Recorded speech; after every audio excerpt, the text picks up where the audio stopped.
Sampah elektronik merupakan kumpulan barang-barang elektronik yang sudah rusak atau tidak dipakai lagi oleh pemiliknya. Hampir semua aktivitas masyarakat butuh barang elektronik. Hal ini memicu peningkatan volume sampah elektronik yang berdampak buruk terhadap lingkungan hidup. Menurut estimasi Badan Program Lingkungan Hidup PBB, UNEP, setiap tahun dihasilkan 20-50 juta ton limbah elektronik dari seluruh penjuru dunia. Tingkat kemampuan daur ulangnya tak lebih dari 10% aja. Sementara peningkatan volume limbah elektronik per tahunnya diperkirakan mencapai 3-5% atau 3 kali lebih cepat daripada limbah umum. Seperti layaknya barang-barang lainnya, setelah masa tertentu, produk-produk elektronik itu tentu saja menjadi benda yang tidak dipakai lagi karena sudah ada penggantinya dalam versi terbaru atau karena rusak.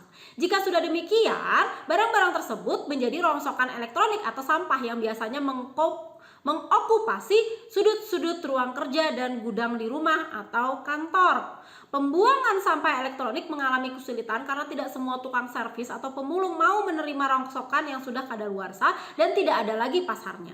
Saya Santi Febri Arianti, teman diskusi kalian mengenai e-waste. Sebelum mulai jangan lupa subscribe dan like videonya ya. Banyak sampah elektronik mengandung bahan berbahaya dan beracun. Bifenil, contohnya yang bersifat karsinogenik itu terus menumpuk hingga berpotensi menggunung dan membahayakan bagi kesehatan manusia.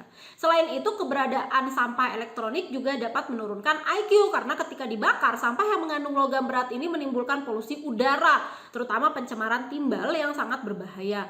Jika dibuang akan menghasilkan lindi atau cairan yang berasal dari dekomposisi sampah dan infiltrasi air eksternal dari hujan. Beberapa solusi yang dapat dilakukan untuk mengurangi polusi akibat sampah elektronik ini diantaranya adalah yang pertama, program Extended Producer Responsibility atau EPR, yaitu suatu program di mana produser bertanggung jawab mengambil kembali atau take back produk-produk yang tidak terpakai. Tujuan dari program ini adalah untuk mendorong produser meminimalisir pencemaran dan mereduksi penggunaan sumber daya alam dan energi dari setiap tahap siklus hidup produk dan teknologi proses. Produsen membantu untuk menciptakan barang elektronik yang mudah diperbaiki, di-upgrade, reuse, dan aman ketika didaur ulang. Produsen alat elektronik juga perlu berperan serta dengan memproduksi produk ramah lingkungan dan menjalankan program daur ulang produk yang mereka hasilkan. Sedangkan konsumen bisa berperan serta dengan memakai produk multifungsi dan mendaur ulang peralatan elektronik bekas. Masyarakat pengguna barang elektronik seharusnya turut membantu meningkatkan kesadaran masyarakat lain tentang daur ulang sampah elektronik, salah satunya dengan gerakan peduli lingkungan untuk membantu daur ulang sampah elektronik. Hal ini akan mendukung pemerintah dalam pembuatan landfill di Indonesia sebagai cara yang efektif untuk melakukan proses daur ulang yang ramah lingkungan dan multifungsi, yaitu landfill dapat dijadikan sebagai objek wisata yang pemasukannya dapat digunakan untuk memelihara infrastruktur landfill itu sendiri. Nah, sebelum terjadi sebaiknya ada hal-hal juga yang dilakukan sebagai pencegahan, yaitu untuk mengurangi sampah elektronik. Inilah peran pemerintah dan hukum sangat penting karena selama ini dasar hukum yang belum jelas sehingga membuat para investor-investor asing dengan mudah membuang barang-barang bekas mereka ke negara kita dengan alih-alih harga yang sangat murah.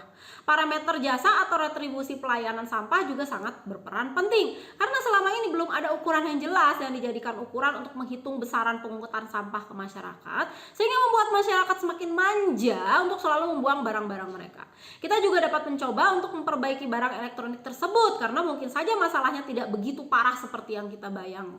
Salah satu solusi yang ditawarkan lainnya adalah dengan melakukan pendaur ulangan pada sampah-sampah elektronik. Contoh proses extruding dalam kegiatan daur ulang sampah plastik.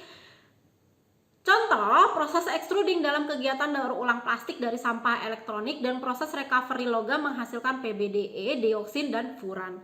Di Swedia contohnya, para pekerja yang bekerja di fasilitas-fasilitas daur ulang sampah elektronik setiap harinya terekspos PBDE yang lepas ke udara sehingga darahnya mengandung PBDE 70 kali lipat dibandingkan para medik di rumah sakit. Tapi mengingat resiko dan sulitnya mendaur ulang sampah elektronik, beberapa negara maju bersikap bandel nih, membuang barang elektronik yang sudah kadaluarsa sebelum menjadi sampah seperti komputer contohnya ke negara sedang berkembang, contohnya ya ke negara kita ini Indonesia ya, atas nama barang elektronik second. Bagi negara pengimpor untuk sementara memang diuntungkan dengan barang elektronik yang harganya murah meriah.